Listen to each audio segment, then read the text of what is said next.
हे सियोन, जाग जाग, अपना बल धारण कर।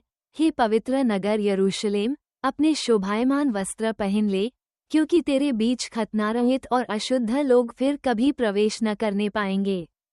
अपने ऊपर से धूल झाड़ दे, हे यरूशलेम, उठ।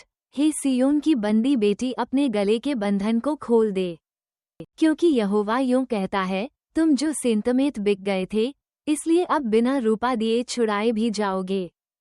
प्रभु यहोवा यूं कहता है, मेरी प्रजा पहले तो मिस्र में परदेशी होकर रहने को गई थी, और अश्शूरियों ने भी बिना कारण उन पर अत्याचार किया। इसलिए यहोवा की यह वाणी है कि मैं अब यहाँ क्या करूँ जबकि मेरी प्रजा सेंतमेत हर ली गई है। यहोवा ये भी कहता है कि जो उन पर प्रभुता करते हैं वे उधम मचा रहे हैं, और मेरे नाम की निंदा लगातार दिन भर होती रहती है। इस कारण मेरी प्रजा मेरा नाम जान लेगी, वो उस समय जान लेगी कि जो बातें करता है वो यहोवा ही है। देखो, मैं ही हूँ। पहाड़ों पर उसके पाँव क्या ही सुहावने हैं, जो शुभ समाचार लाता है, जो शांति की बातें सुनाता है और कल्याण का शुभ समाचार और उद्धार का संदेश देता है, जो सियोन से कहता है, तेरा परमेश्वर राज्य करता है। सुन, तेरे पहरुए पुकार रहे हैं, वे एक साथ जय जयकार कर रहे हैं, क्योंकि वे साक्षात देख रहे हैं कि यहोवा सियोन को लौट रहा है। हे यरूशलेम के खंडहरों, एक संग उमंग में आकर जय जयकार करो, क्योंकि यहोवा ने अपनी प्रजा को शांति दी है, उसने यरूशलेम को छुड़ा लिया है।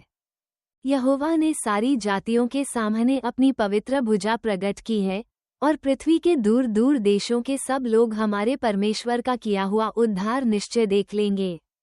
दूर हो, दूर, वहां से निकल जाओ, कोई अशुद्ध वस्तु मत छुओ, उसके बीच से निकल जाओ।